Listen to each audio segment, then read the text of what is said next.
蓝胖子习惯起老鼠来，连他自己都怕，不仅让老鼠在自己身上爬，还和老鼠载歌载舞欢庆鼠年，跟大熊都没这么好过。难道哆啦 A 梦要改名叫猫和老鼠了吗？万众期待的新年终于到了，向来负能量爆棚的大熊在这天都神清气爽，可蓝胖子却煞气熏天。大熊见他仿佛整个喵都被掏空的样子，丈二和尚摸不着头脑。只见蓝胖子做了许久的心理斗争后，终于向大熊透露了原因。今年是鼠年，大熊有如五雷轰顶，笑得像个大陀螺。蓝胖子气得金币出自闭去了。没想到老鼠就在我身边，所谓直击心灵的恐惧也不过如此。蓝胖子画风都吓变了，举起一颗银河毁灭炸弹向老鼠走去。要不是大熊拖住他，就该在这儿全剧终了。脱离危险后，大熊开始给蓝胖子灌心灵鸡汤，他俩沉浸在自我感动中无法自拔。可是蓝胖子就像个治不好自己的医生，没什么能让他不再害怕老鼠的道具，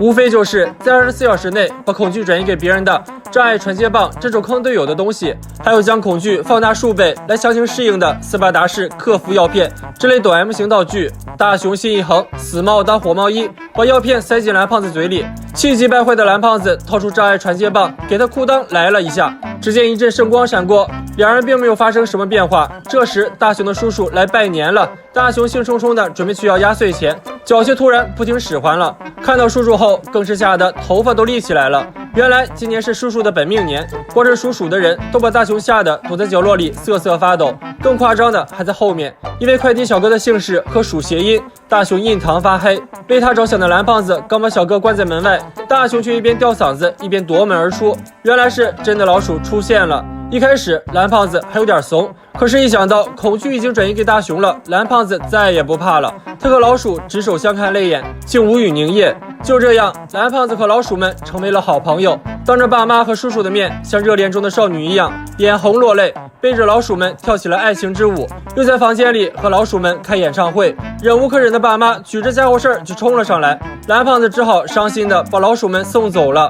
而此时跑出家门的大熊没想到街上也到处都是鼠，小夫手中装饰品上的图案是老鼠，中学生和中华料理中的钟听起来像老鼠叫的秋，小孩玩的风筝上也是老鼠，就连静香买的福袋里抽到的玩偶也是大耳朵老鼠。一次又一次百米冲刺后的大熊被静香这一手暴击直接带走，倒在地上不省人事。目瞪口呆的静香只能去找蓝胖子帮忙。